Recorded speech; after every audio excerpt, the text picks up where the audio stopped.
Thank you again for making the time to talk about Sprint today with us. To everyone in the live stream, hello. I think we have about 50, 60 people live right now, if I'm not mistaken. And to everyone who doesn't know me, I'm Anna from AJ&Smart.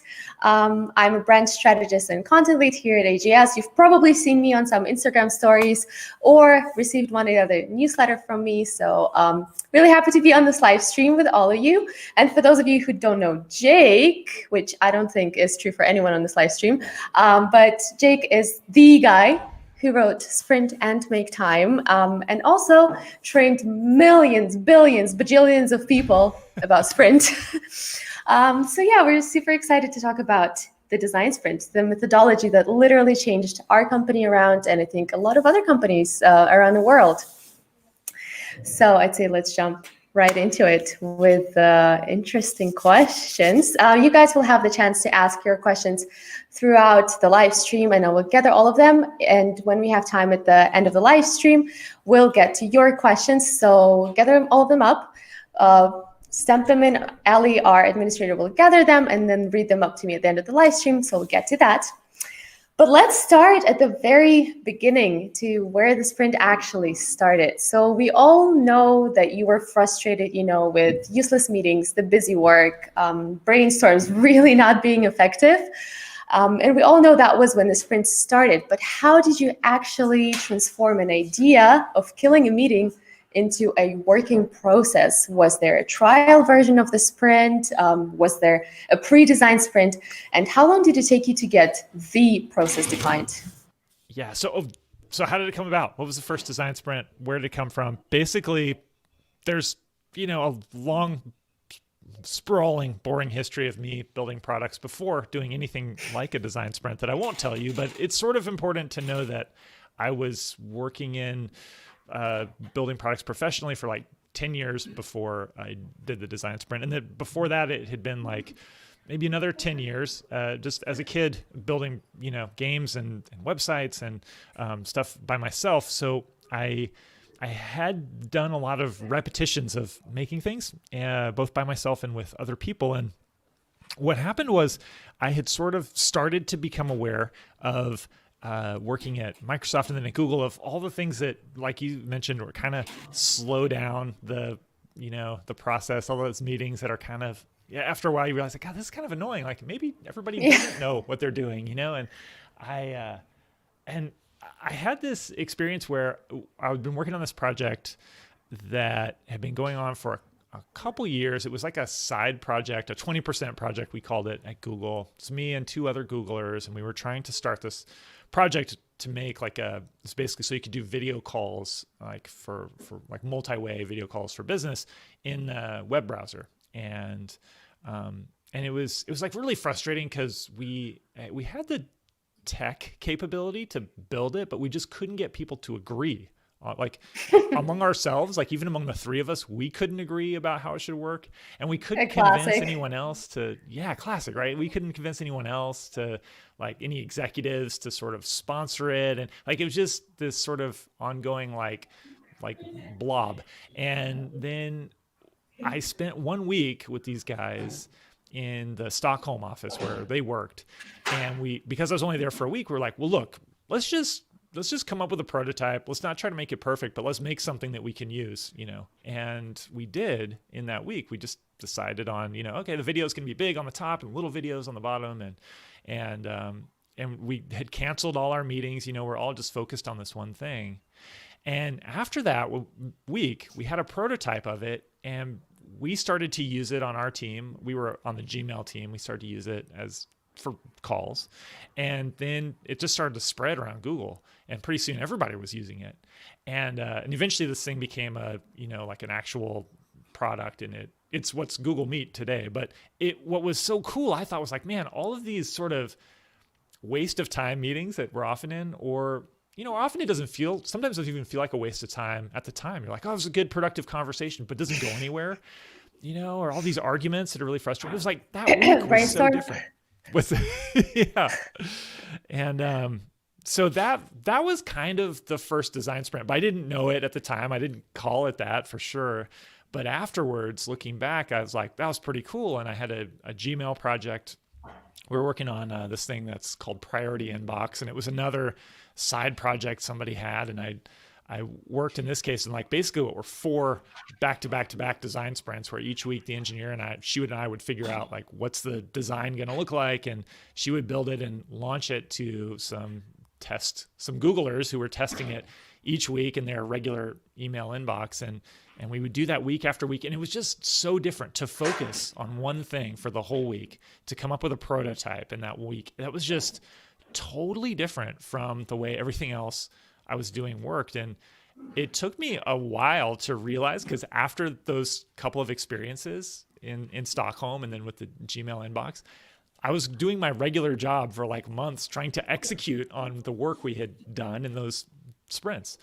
And it wasn't until the next year that I realized that those weeks were so special.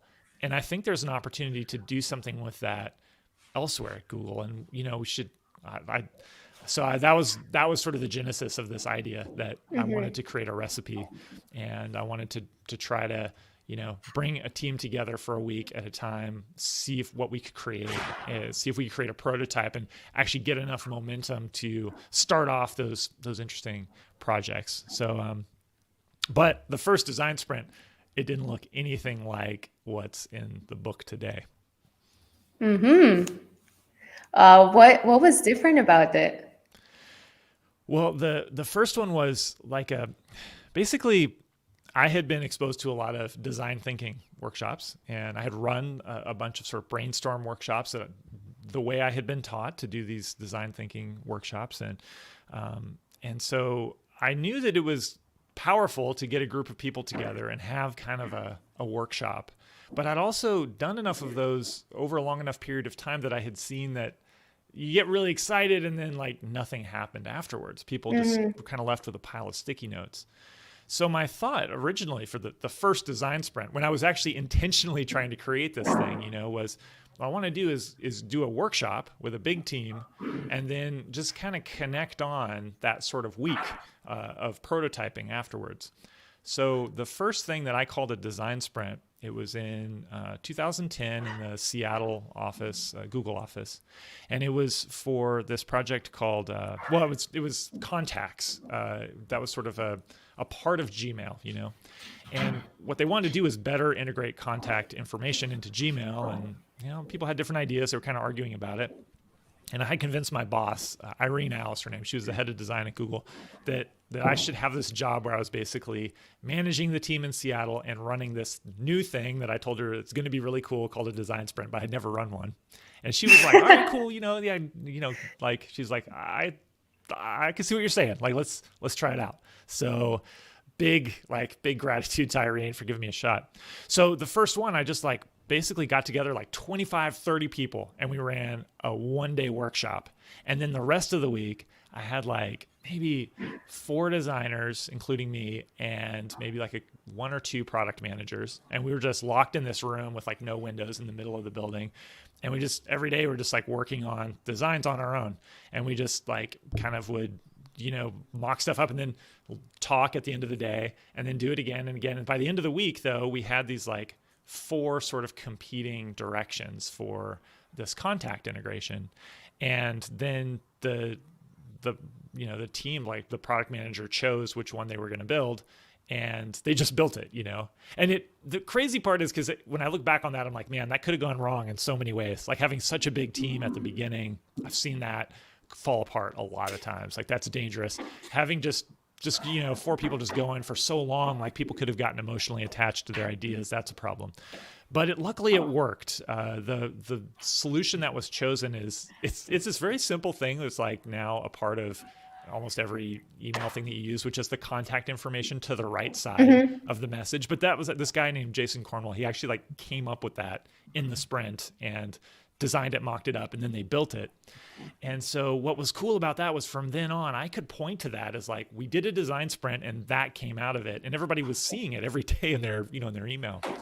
So it worked. But then over time, what happened was I realized that you can't do this big workshop in the beginning, or it's just too hard to wrangle that into something concrete time and time again. That's not reproducible. You can't spend 4 days working on your prototype. You actually only need to spend a day. One focus day will get you where you need to go. And you can consider broader things and start to get into product market fit. It really wasn't until I got to Google Ventures that we got the recipe really like nailed down to what it is today. So it was a long iterative process, very in vein of Design Sprint itself. But how did it go from an internal workshop, something you run in Google and Google Ventures, and how did it turn into a book idea? Was it something that was always in your head that you wanted to try out, or did someone inspire you to write a book about this? How did that happen? It's kind of a, at first I kind of thought this would be a cool thing for inside Google, for projects that there are a lot of cool projects that didn't ever get off the ground. And, anybody who's worked inside a big company, you probably see this, like there are cool ideas inside every company and a lot of times they just don't get off the ground. And I thought like, man, there are cool things I would love to give a boost to. And there are also a lot of things that seem kind of stupid that like they do get built, and like how could we figure that out, sort of sooner before we've spent all the time and money. And so at first I was just trying to figure out how do I communicate this inside Google, really even to like the people who I already know. Like I'd been there for, I don't know, like 3 years. I knew a lot of folks because it was a smaller company at the time. And I was like, if I can just convince the people that I know to try this, like that would be great. Like that'd be amazing success. And when it started to catch on at Google and then I went to Google Ventures, part of what was exciting for me about that was that I had been pitching this thing for a couple years, like trying to explain it to people. And now there was this opportunity to take what I had built on, like I had to build up this story around explaining why this thing works and how it works.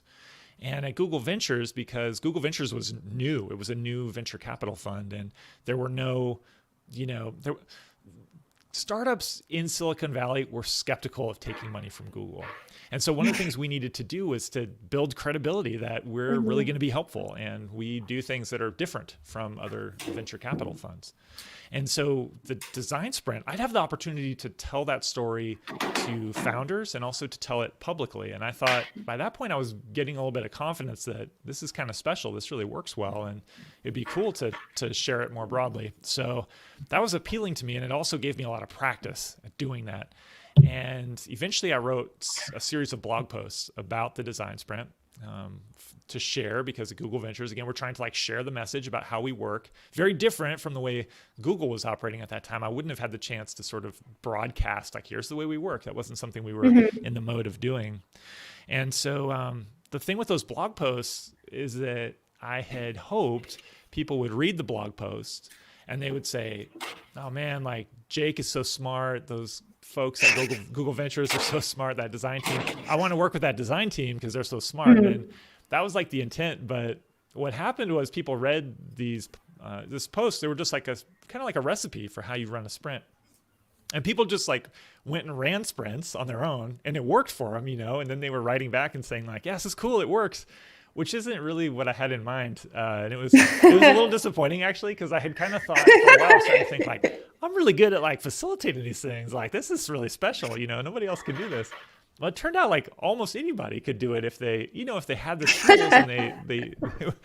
and so anyway, but because the blog posts were like, they seemed to work for people, that's really when I started to think about a book. And selfishly, I'd always wanted to write a book. And so the idea of packaging those posts together and doing a better job. And now we had a bunch of stories about startups that we'd worked with. And I had been practicing telling these stories, inside, because every week, this is an interesting thing to me, is sort of like geeking out, but like, you got to practice telling stories. It's like like to get to the point where people can follow and understand the stories. And every week inside Google Ventures, I would tell the team what we were up to. Like, here's a story about the startup we worked with last week. Like, here's what's going on with them. So you can see inside this company. It was kind of cool for the other people in the firm who are working on all these different companies. They're doing all these different things. They can see inside one company who can tell them a story. It's kind of like it's kind of like the weekly, like little podcast almost, only I'm going through with slides and showing what happened. And out of all those stories, there were these gems, the story about Savioke, the hotel delivery robot, and the story about Blue Bottle Coffee, and the story about Flatiron Health. There were these stories that I had first told to our team, and then some of those ended up being stories I would tell at a conference on stage. And so I had practiced them. We had cleared it eventually with like the companies to tell this sort of inside story. Here's the story about Slack. And then by the time we started thinking about writing the book, it's like, well, you have a collection of kind of fun stories and this recipe, we know the recipe works. And so it started to seem like a good idea. Wow, that is quite an interesting process. And it's interesting that you say you thought you needed special skills to facilitate design sprints.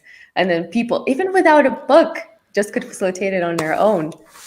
That's really interesting. Pretty disappointing. Well, there is a secret sauce, you could always run sprints better. That's right. But how, so over 10 years, that's quite a big period of time. I can imagine there were some stories that stuck out to you. I mean, we do know the stories that you mentioned in the book, but maybe there were little moments as well, little milestones, if you may, that just stuck out to you and you remember them still to the day, your favorite sprint moments of the last 10 years. Wow, that's a good one.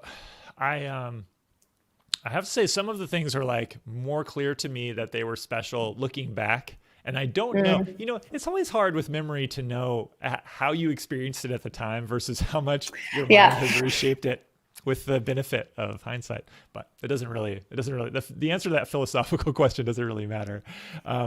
There's that moment when the first design sprint felt like it worked, that one in Seattle, the first one where I had intentionally like said, I'm going to do this, because it felt like a lot of buildup. There's never in my career, even though that was just the first one, there was so much buildup to it because I had been thinking about it for months, right? Like it was like early 2009 when I did those things that were like what I would call the first design sprints, but I didn't know what they were at the time. And then so we're talking about over like a year and a half later, and I've just sort of this idea's been percolating, and then I start thinking about it more and more and more and more and more and more. And then finally I'm like, oh my God, I gotta try to do this. And my idea at that time about how to do it, it's not the advice I would give anyone now. Like if somebody came to me now and said I've got this idea for this recipe thing, I'd like to try it out. I'd be like, oh, why don't you just try one first? Don't make a big deal about it. Just do it with your team or something. But that's not what I did. I was like, I'm going to make this big high stakes sales pitch to my boss. And I remember spending a whole day in the coffee shop, writing notes about what I was going to tell her and how it was all going to work. And then I remember the meeting with her and just white knuckle being stressed and cause I didn't talk to her that often, she's kind of a big deal. And I was like, Irene, I have this idea. And not only did I want to try, just to try one design sprint, basically, that's all I should have done. I was like, I want you to give me a new job. I want you to give me a new job title. I'm going to be doing these, here's how it's going to work. This whole formula.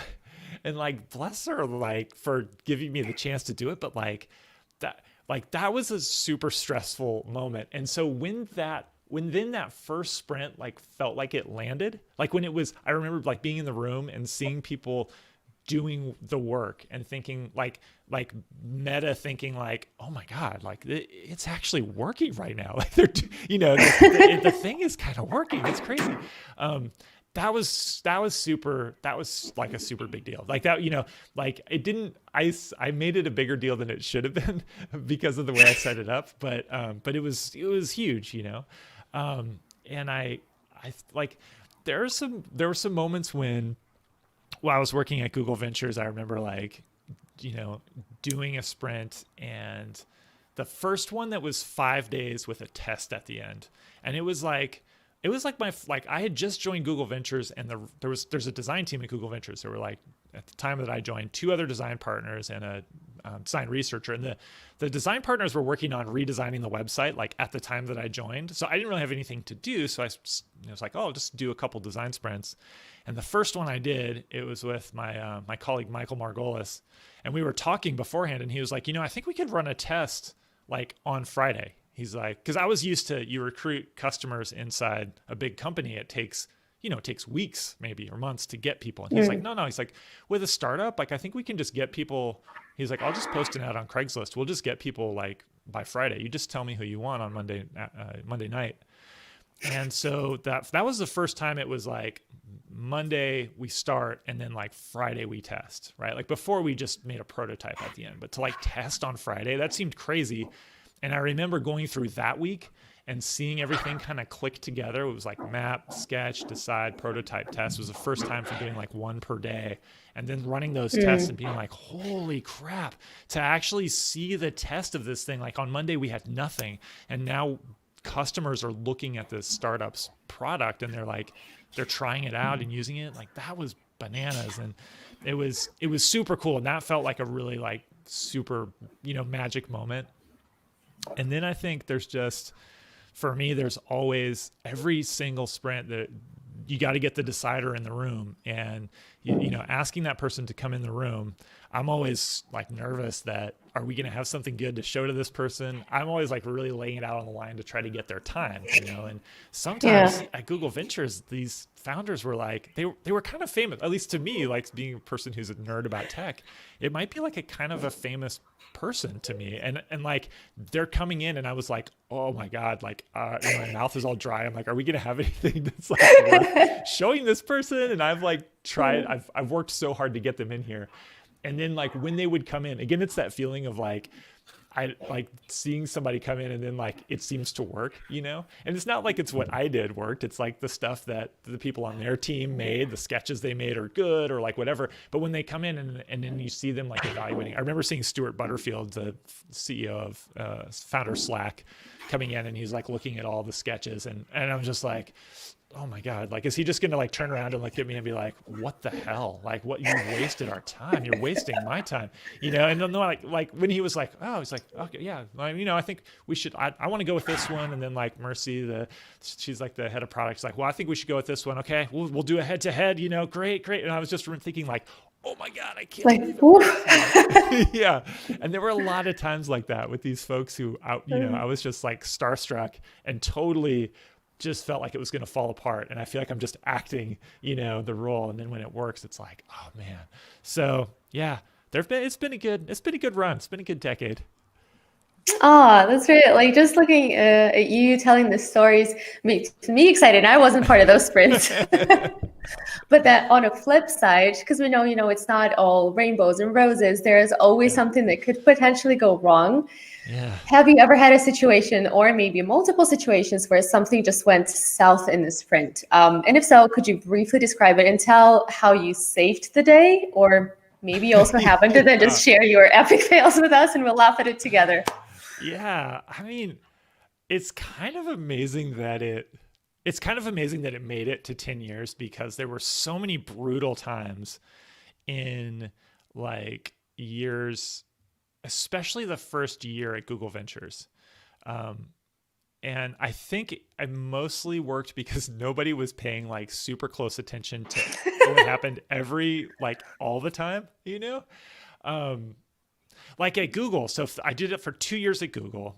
And it was kind of a full-time job before going to work at Google Ventures. And so maybe it doesn't matter. Roughly 2 years, maybe a tiny bit less than 2 years. And so in that time, I ran like a couple of dozen design sprints, but we weren't doing tests at that time. And okay, like dirty secret is in a big company, you can do a thing that just sounds clever and people won't audit it that closely because it's hard to, because big companies they're so big. And if the company is successful, they have a lot of money and like they're, I could have done something that was called like a design blast or something. And like, it just, people probably would have given me the benefit of the doubt if I was, earnest and trying hard and wanted to help them. They probably would have given me the doubt for 2 years. I know that's true because I was doing like group brainstorm workshops for 2 years as a side project while I was a designer. And people were always like, yeah, cool, let's do one. They'd let me do it. And it took a long time before I realized these aren't working. Like I had to realize it wasn't working, but people would still have like given me the benefit of the doubt and let me try it. So the design sprints, they were working at Google, but they were kind of like, they weren't held up to this like scrutiny. Like, I had to convince the engineers within the room as we were going through, to spend a whole week with me. And I think that was kind of a big deal, but like I wasn't really encountering like the kind of problems that I would encounter when I got to Google Ventures. And what happened was we got to Google Ventures and we wanted to experiment with, what was the right length, but like one of the very first sprints we ran, we decided we're going to, instead of, if a week is good, 4 weeks is better. So we'll spend a week kind of understanding the problem. And then we're going to spend like 2 weeks making a prototype. And it was just a mess. And we didn't have the decision maker involved. And that was always one of the huge problems, was not having the decision maker involved. There was one sprint where we'd flown across the country, which in the United States is a long way. And we were there doing this sprint, and the head of design for this company, and I'm not going to, it's a company that people within tech you might know who it is, but I'm not going to mention it. So I don't want to throw anybody under the bus, but like basically the head of design, who was super smart and had really good relationships with the rest of the team, was like, look, this 1 week, it's perfect for our whole team except the, I can't remember, like the chief product officer, whatever, whoever's like the big decider. The big decider is like out of town on vacation that week, but I work with the big decider like all the time. I know exactly what they're going to say. So let's just do it that week and it works well for everybody else. And, like in hindsight, I'm like, oh my God, like all these red flags. But at the time, like I didn't have that as a rule. And we're talking to this person who's the head of design, is like a really smart person. Again, like a friend of ours who we've worked with before. And I'm just thinking like, oh, this would be great. Yeah, awesome. It's good for your team. Cool, let's do it. So we do it. We have a great sprint. Like everything goes great. Come up with, a few awesome solutions, test them. One of them just out of the park, like works so well. Customers love it. The decider comes back to town the next week, and it's just like, yeah, this doesn't really match the strategy.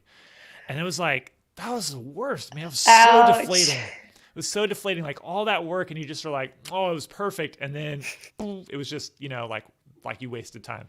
And so that was harsh. Like it was a really valuable learning experience for me. It sucked for that team. And it certainly felt like it sucked at the time, but I never forget that. Now I'm like, I have to get the decision maker in the room or it's going to fall apart. So that was super painful. And I did not do anything to save the day on that one. There's another time when, honestly, like we get into, I feel like it was the end of the day on, after doing all the deciding, right? And this is in a 5-day sprint. So this is the end of the day, Wednesday. And no, sorry. We've started the prototype already. So it's Thursday. We're starting the prototype. And the team's talking about the CEO. This is a small company, like, it's maybe less than 10 people. The CEO has been in the sprint the entire time. And on Thursday, he says, oh yeah, he's like, this is cool, but like, we're never going to build this.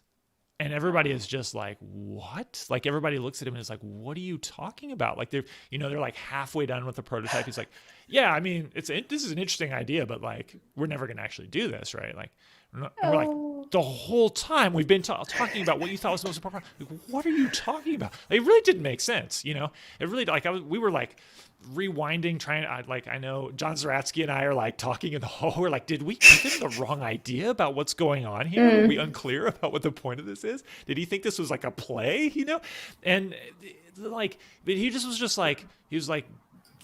changed his mind. He just like changed his mind about what he was doing, which was so weird. And what happened actually was like, you could see the look on the people's faces on the team, and they were pissed off, which made sense. It was total BS.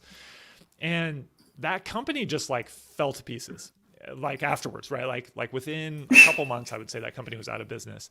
And I remember thinking like how much that sucked, but I also remember in the moment thinking, I am glad that the team is seeing this, because sometimes like the way decisions are made, it happens kind of behind the scenes. It happens in a smoke-filled room. It happens in these ways where it's not just like stark, like right in your face. This is happening right now. And one thing I really like about the design sprint is that the team sees the decision get made. They see what the decider does. And most of the time that's a really good thing. Most of the time that means they have some satisfaction of understanding what's going on. The decider gets this quick opportunity to learn. But sometimes it's going to expose the team to the fact that the decider is a dick or that the decider is dumb. And like, that's something they should see, because you might have an outcome of a design sprint be that people on the team like see what's going on and they quit. And it's like, valuable as well. That's valuable as well, right? Like, that's not what you hope for. You hope like everything goes great and you have a great business in the end, but it's kind of about reality. The design sprint is kind of about like revealing reality. And in a very rare case, like what the reality that might be revealed is like, you don't want to work for this person, and you might as well rip the Band-Aid off. So yeah, that sucked. That sucked for sure. And I'm trying hard to spin it as like something positive. But like, yeah. And there's others. Unfortunately, Anna, I could go on and on with ones that failed, especially in that, like the first year at Google Ventures. But luckily we ended up tweaking the recipe until like horrible things stopped happening. Well, you always learn from your mistakes. So if you haven't had that horrible situation with a decider, it wouldn't have been a rule in the book. So, That's right. Everything has its purpose. And that's a cautionary tale to everyone. If you don't execute on your design sprint learnings, your company will fail. So always execute. But my next question on the topic of tough questions is, when you go on the internet and you sort of Google design sprint, you see a lot of articles which are over the moon, how amazing design sprint is, but you also find a few critique points on the design sprint methodology. And their main critique points that you can find are, lack of proper user research, or rigid approach that reduces context, or that the customer-centric approach is actually not that customer-centric because there are only like 5 users. So what is your response to those critique points to people who see design sprint in this light? Yeah, good question. It's a tough challenge to the whole premise of it, and it's well reasoned. Like, I think there's so much you can learn about your customers, and for people who do research before they start solving a problem, they're always better off. They always know more. But the design sprint recipe is the way it is for many reasons, and there's a reason why research is involved the way that it is. So I think it's best if I just sort of explain like the rationale.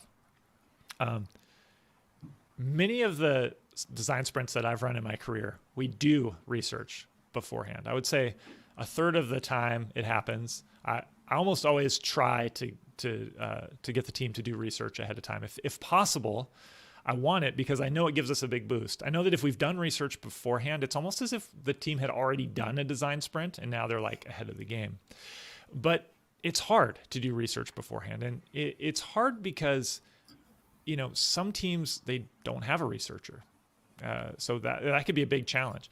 Some teams, it's already really hard for them to focus 1 week on something and to say, oh, we want you to focus 2 weeks on it. We want you to focus. The more we ask for, the less likely it is it's going to happen. And honestly, for many teams, they don't value research. So they don't believe that looking at their, having conversations with their customers is going to get them meaningfully farther towards their business goals.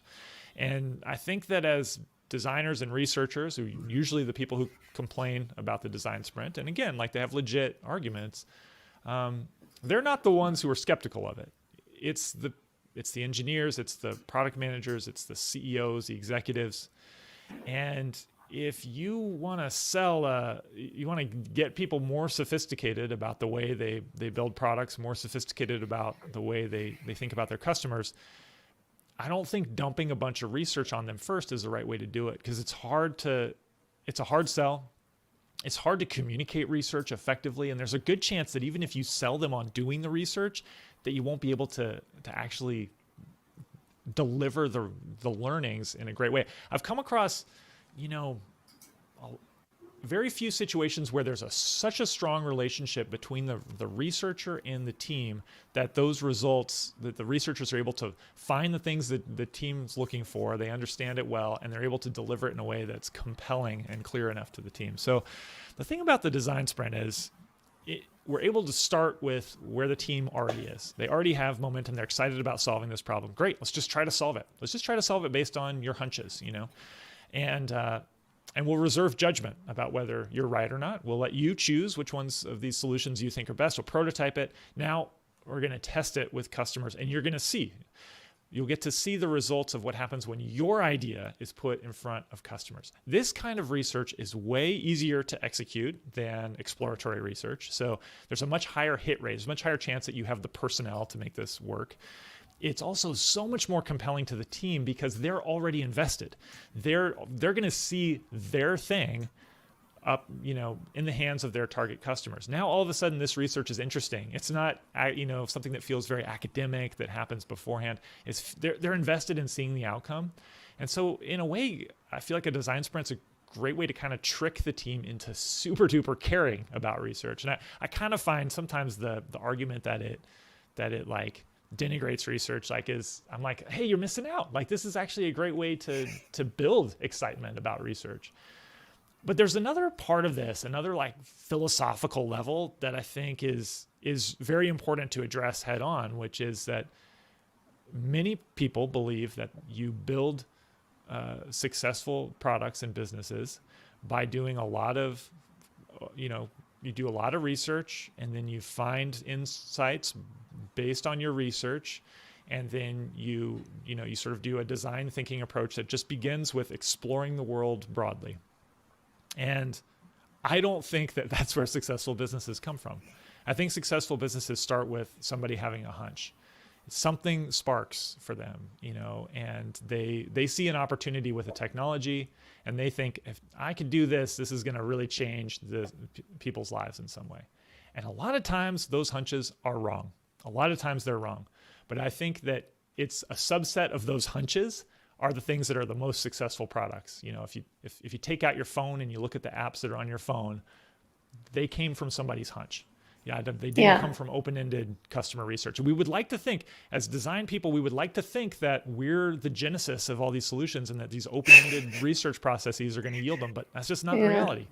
So what we can better do, I think, is help people get better at identifying good hunches and help them explore those hunches more quickly so they don't waste so much time, start to inform them with research, because there's actually a good blend of the two things. A hunch that is informed by talking to your customer, by prototyping, put it in your customer's hand, watching what happens. And that starts to build that respect for the idea of who the customer is, understanding who they are, getting more in touch with it, being a bit more humble about the hunch, figuring out how to adapt it so that it fits the real world. And I think that's where the magic happens. You look at stories of companies like Airbnb, Instagram, these super successful companies. They start with this weird hunch, and then the team explored until they found the right fit. It starts with the hunch, though, and so that's what I want people to do. Definitely. I didn't know I wanted to share pictures of my food for people to see on the internet. And now look at us using Instagram day in and day out. I don't think there was a request for that. Great. And what would you say to people who are tweaking the sprint process? They want to rejig it. They want to move exercises around Design Sprint 2.0. What kind of rules should they follow? Or should you just let it be? Or are they free to experiment? Stop it. Stop it right now. That's what I'd say. No, you know what? Tweaking it is good. After you've tried it by the book, it's a good idea to, if you look at the book, which I happen to have here, if you look in the book at the recipe that's in the book by Sprint, if you look in the book, then you're looking at a recipe that was run, I think by the time I wrote the book, I'd probably run it 150 times or something. So I had made a lot of the mistakes that, I've made a lot of mistakes for you. And the recipe that's in there it fixes most of those mistakes. It's a very good recipe. You run Design Sprint 2.0, you run the AJ&Smart Design Sprint. You're running a design sprint that's built not only off what's in the book, but off of AJ&Smart's experience running design sprints hundreds of times in a different context, not with startups in Silicon Valley, as an agency working with big companies. And so you benefit from like all those reps, I think where people run into trouble, and where I caution is if somebody sees one of those recipes, They see the recipe in the book, or they see the 2.0 recipe, and they're like, okay, I see what's going on here. I'm just going to like take this part and this part and this part and just do that. Or I'm just going to I'm going to tweak this part because I want to sort of make it my own custom thing. And if you do that before you've tried a proven recipe, it's just risky. I know from when I started off how many times I messed up, trying to follow my intuition and figure out what's the right sequence of activities, what makes sense to me here. My common sense, my logic, my hunches, they were wrong a lot of the time. So the trouble is that if you do that and you have a high stakes design sprint and you've kind of tweaked it and made it your own, but you haven't had the chance to sort of establish for yourself what works and what doesn't work about the recipe in your particular context, I just think it's a little bit dangerous.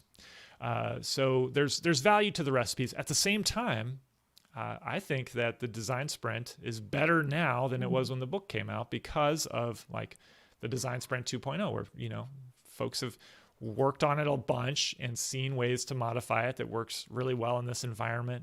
There are new techniques like storyboarding 2.0, like the note and map from Steph Christian in Switzerland. There are adaptations to some of the different steps that make it better. And I'm continually adopting things that I see other people have, I'm always on the lookout for, is there a better way to do this part? Or trying to come up with better ways myself. And it is important to think of it as something that it can be improved. The book is not a Bible, but it also is, it's good to start with something that's proven and then look for those ways to make it better. So yeah. For sure. Agreed on this one. And now that we've talked about, the past of the sprint, all of the 10 years before today, looking ahead, what do you think is the future of the sprints? Like, what will happen to the sprints in the next 10 years? Yeah, I mean, what I hope will happen, I think that the COVID represents a pretty interesting opportunity for design sprints because you suddenly, the way that people work all around the world is scrambled. And lots of people are now, they're working over video, and that we're never going to, hopefully vaccines come out and things are much, much better in a year, but the work world is never going to go back to the way it was. This shift is, hopefully it doesn't look like it does right now in a year, but also hopefully it doesn't look like 2019, right? Like hopefully it's changed and we have more flexibility and freedoms. And there's been an explosion of products around how we work over video. And you're starting to see more and more things that sort of mediate what happens in a meeting, right? And by that I mean they add structure to the meeting, and whether that's a whiteboarding tool like Miro or Mural, or whether it's like meeting agendas. There you see all these startups that have like a meeting agenda, or like they show the ratio of who's talking the most. And so glad we don't have one here because it would just make me look like even more of a jerk. But like this is like super interesting because the premise of the sprint is like if you just worked the normal way, like you're gonna waste time. You're gonna waste your human life. But if you follow a recipe, then like you can make things better. And once you can see the recipe, like we were just talking about, then you can say like, well, I want to try to make this part better. I'm going to try to tweak that and make it better. Well, if we can start to add some structure to the way we do all kinds of things, like not just design sprints, I think that's really promising for the way we'll spend our work lives. And so I'm hopeful that people will apply this way of thinking to all kinds of work. And also that being able to work virtually, like I think the design sprint is a great way for teams who are working over video to get important work done together, to add some glue to sort of stitch together what can feel sort of, you can feel sort of more isolated. And so I think there's a lot of promise for the next 10 years. But if the last 10 years has showed me anything, it's that I'm not very good at predicting the future. What happened with the design sprint is not at all what I had in mind in the beginning. And it's almost certainly true that when we get together again in 2030 to talk about this, like it'll be like, yeah, Jake, what you thought was going to happen is like nothing like what happened. So we'll just have to see. Let's see. We'll just have to see. We'll just have to arrange a call in 10 years time and another live stream. You guys can already pre-register. The button is below. God, my horrible jokes. Anyway, at least you laughed. So what has Sprint changed for you on a personal level? I mean, obviously a New York Times best-selling book is not a small deal. How has releasing Design Sprint to a wider audience has impacted your personal life? Yeah, I mean, it's certainly been the most successful work thing that I've done by a long shot. And, and that was like, there's a lot of luck involved in that. There's a lot of luck, even including the making the New York Times bestseller list is also like a bit of the right place at the right time. It's changed things a lot. I was already at a point, part of what pushed me to want to spend time focusing on this problem in the first place was that I was getting to the point where building products felt like I was maybe missing the challenge that seemed the most glaring to me. The thing that was driving me the most nuts was not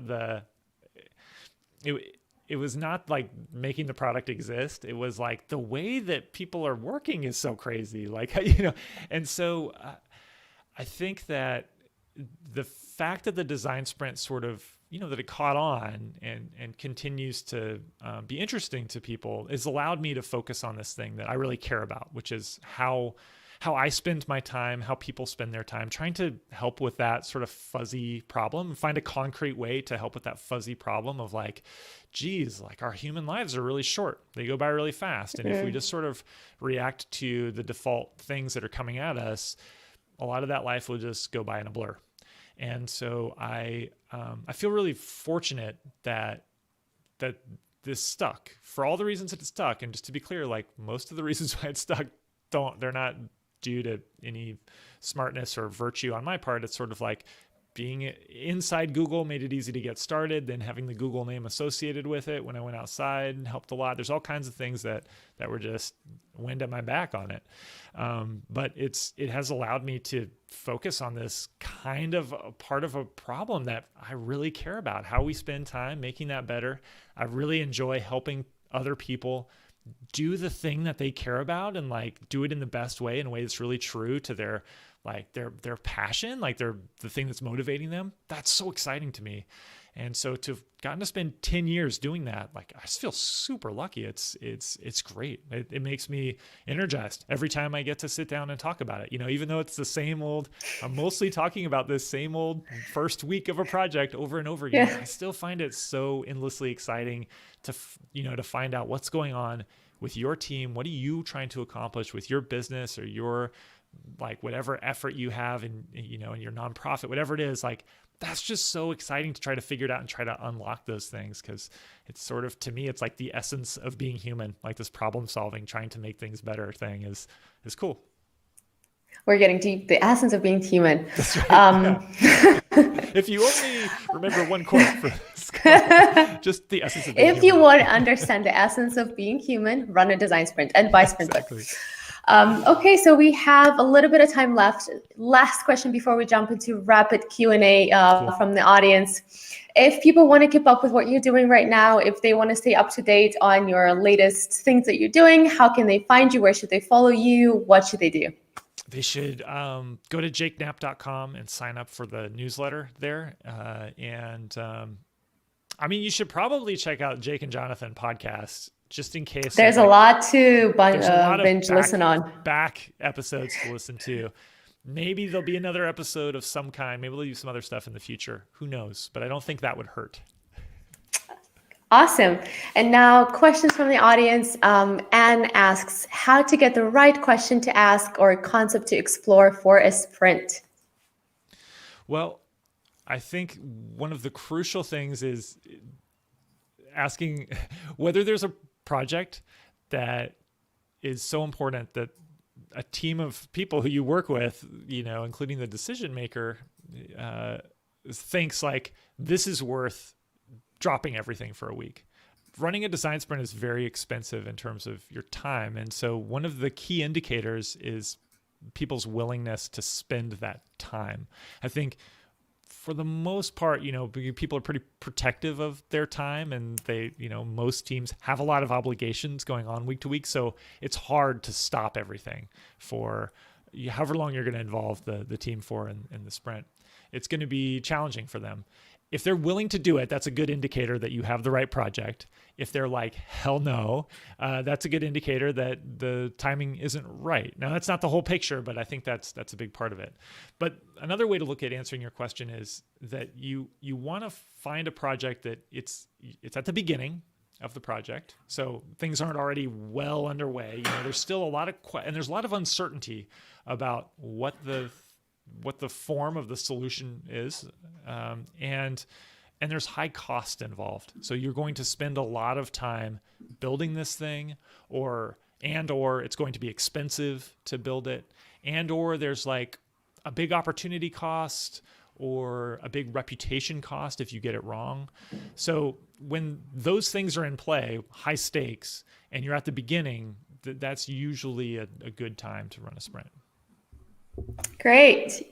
Okay, our next question from Helmar. Do you have experience working with academic people who are used to work with a predefined goal? And what do you think can help them move on in moments of uncertainty? It's a culture thing I think you also encounter or have probably solved already. Well, not necessarily. I haven't worked with academic folks that much. And so I don't really know. I don't think I can confidently say like, oh yeah, I know that culture. Mm-hmm. Here's what you do. I do think that in every design sprint, there is always this novelty around the idea that we're going to build something just to throw away. That we're like, we're coming up with a long-term goal. We're mapping things out. We're choosing a target. We're sketching solutions. We're deciding among those. We're building a prototype. We're testing it. All of that just to throw away, just to learn. And I know that as a facilitator, no matter who I'm dealing with, I have to remind them over and over again that the whole framework of what's going on this week, it's different. This is not the way you usually do your work. Usually, in almost every line of work that I've been exposed to, usually you're trying to do things as well as you can. You're trying to go for perfect. We want a perfect solution. We want to execute this as well as we can. You're always going for the best possible quality. And in a design sprint, the thing that you're trying to do really well that week is learn. And that means that all along the way, the goal doesn't have to be perfect. The map doesn't have to be perfect. The sketches don't have to be perfect. The prototype doesn't have to be perfect. Nothing about it has to be perfect. It's just a way for us to get started, to improve our hunch, to learn so that we'll be better off the next week. And we know that at the end of the week, we're going to throw away all of the things we made this week, and our whole conception about what the goal was may have changed. That's a different way of approaching things. So even if you're dealing with the most, hip, small, cool startup in the world, they're also probably going to find this a bit weird. And you're going to have to remind them, hey, you're not working on the real product this week. We're just doing this to learn. So I would say just start with that fundamental feeling that like maybe it's harder in academia, but it's not necessarily like they're also just being human and wanting things to, and so just remind them like, hey, this is different, and it's going to feel weird, but like, just try, let's go with it and get them to agree to the premise of spending this time to learn, and then just keep reminding them. Great. Okay, let's do two more. Okay. So Maxime asks us, what are some key differences in running a design sprint for a team with established design culture versus companies who have no designers on board? Well, I think that sometimes designers can be a bit difficult in a design sprint because they, this is not the way often they've been doing their work. And now everybody on the team gets to participate in what was their domain, right? So like now every single person on the team can sketch a solution, and there's no guarantee that the designers is going to be the one that's chosen. Now there are reasons why designers should not worry about this, there's still going to be a lot of design work to do after the sprint is over, for sure. But to be honest, if I knew I was going to be in either one of those environments, and I thought which week is going to be an easier week for me, I could probably more count on the situation where people are really new to it, because the whole thing with the design sprint is to get people in this frame of mind of like a beginner's mind. Like we just want to be open-minded as we look at this problem and as we see our customers use the prototype. We want to be super open-minded. So you might find that like not having designers is going to be okay. However, there's this obvious challenge. You need to make a prototype. You need to make it as realistic as possible. And if you don't have designers on the team, that's going to be more difficult. It's also going to be in the longer term more difficult for this team to actually have a successful product. Design is really important. It's only becoming like more and more important year after year. So, if there's any chance that this team is not sold on the value of design, but you can see that they need it, it might be a flag for you about whether to participate in this thing with them. If you see that maybe they're thinking of this as a replacement for design. A design sprint is not a replacement for actually having a designer who's going to work on the thing.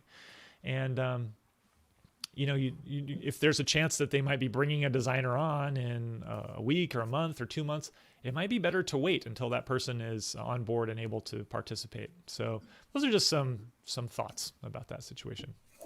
Great, thank you. And our last question for today, how do you deal with deciders not wanting to participate in the design sprint, nor sending someone that is able to decide? Can you still facilitate the design sprint? Question from Benjamin. Yeah, you have got to have the decider involved. As we talked about earlier, it's crucial. You should not run a sprint if the real decider won't participate. You only need that person. In the minimum, you need that person for 30 minutes. And in the sprint book, I tell the story that I alluded to earlier with Slack, and Stuart Butterfield, the CEO, who was super busy at the time. They were, I think he was doing like sort of a media tour. They were raising money, and he was only able to come for 30 minutes. So it was, we got him for the 30 minutes when we had the solution sketches done. We had done all of our critiques and everything.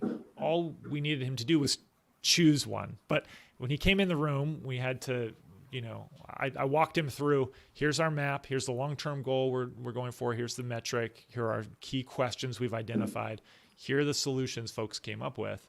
Now, can you help us out by choosing one of these that we can prototype and test? And then we'll get back to you and tell you how the test went. So it was, a project that was really important to the company. They were about to spend a lot of money, like a huge amount of money for them. They've just raised money and they're going to spend it on an ad campaign. They're going to bring in a ton of new traffic to their website. And they need to make sure they can convert as much of that as possible, because they're not going to necessarily be able to do this again if it doesn't work. And it was, I think, a great use of his time. Like for 30 minutes, decider, you come in the room, this is a key team of folks who work for you. And they have set up this moment so that you can decide which direction they take in this huge experiment they're running on the most important project at the company. If the decider can't make time for 30 minutes to come in to a moment that's been set up for her or him to just be this perfect moment for them to get all this context on one of the most important projects at their company, well, either they're not understanding the value of this moment, or they're not very bright, and this should be a dream for a decider. And so you need to see if you can't sell that moment for them. And it's one thing for me to just sit here and just like wax and say like, why did you just do it? It's easy. It's hard. It is hard to convince somebody that this new way of working is going to be so powerful. And, I think that the most successful way to do that is to just make a direct one-on-one appeal to the person. You want to talk to them about why you think this is so powerful, why you think it's needed, and ask them to do it almost as like an experiment and say, look, like we will work around your schedule. You find the time when you can give us 30 minutes. If this project is important to you, we need 30 minutes of your time to review the solutions on this week so we can run a design sprint.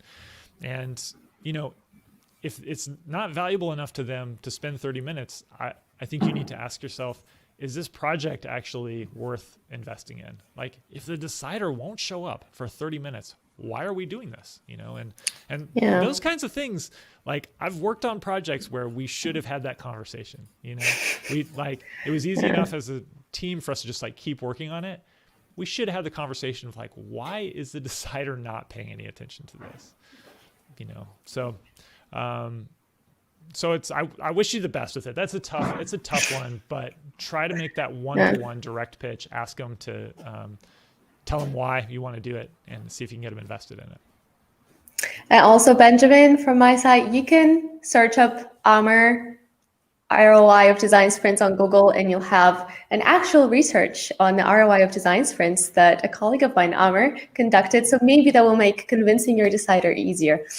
Okay, well, that's it for the questions round for now. Jake, thank you again for making time for us today. It was so much fun discussing last 10 years of sprint with you and the future of the sprint.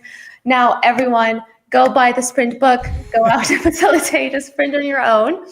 And yeah, thank you for being here. Thank you for listening in on us, and have a lovely evening. Bye, everybody.